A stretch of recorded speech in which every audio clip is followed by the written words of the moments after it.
So depending on the year I was in, I slacklined between anywhere from, one summer I was doing 40 hours a week. Currently I'm probably around at 15 hours a week, focusing on isolation of muscle groups and more the inner workings of your body and body awareness and that sort of thing. You're going to shake, your body is going to shake, it's going to be awkward, you're going to be uncomfortable. You're not going to be able to stand on the line and stay there as long as you want. It's always going to throw you off. So you just need a little bit of resilience to get back on and try again. My mission for slacklining is to expose it to as many people as possible. I first discovered slacklining 7 years ago. I had a friend that was living out in Hawaii, and one summer he brought one back. And I tried it at his house. The next day, I bought my own. I tried it one time and it was like instant passion. Fell in love at first sight. Being self-taught, the entire thing was difficult, but I think that's what made it interesting to me. I stood on the line, cross line, which means like almost like a skateboard or a snowboard, and that put me probably a month backwards in as far as progression, as far as being able to walk the line.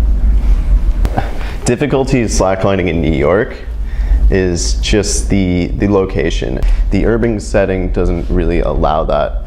Some of the most beautiful places in New York City, like Central Park, you're not allowed to tie anything to the trees, right? So, you know, you could still do it, but you're almost expecting someone to come and be like, hey, what's this? By the way, you're not allowed to do this here.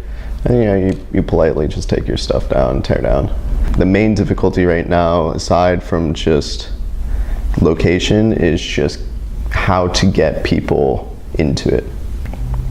Slackline culture is ever evolving. It's a super exciting time to be in, especially in New York City, because out west it's pretty well defined, but being a brand new scene in New York City, we have the opportunity to develop what the culture is in a way that's different from out west.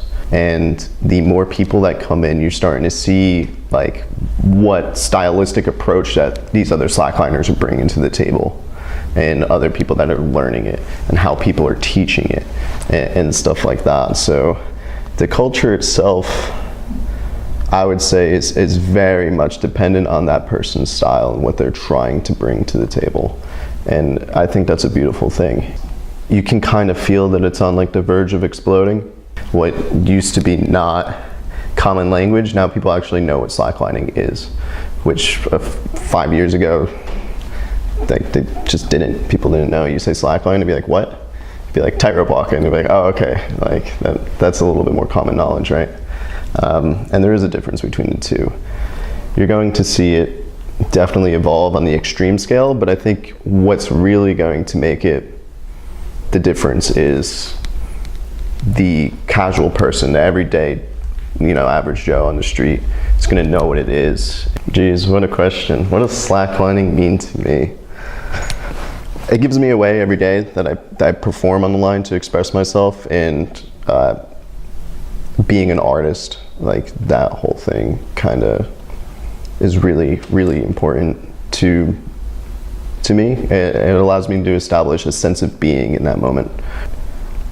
I've always been interested in meditation, but I could never meditate because I can't sit still. You don't need to sit still to get that feeling of emptiness, to get that feeling of oneness that you see all these people that meditate daily describe happening to them.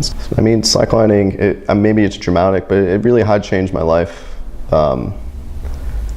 I owe a lot to it. It's taught me a lot, and the more I listen to it, the more it continually teaches me, which is why I try to teach others as well. And yeah, I mean, it means a lot to me, can't hide it.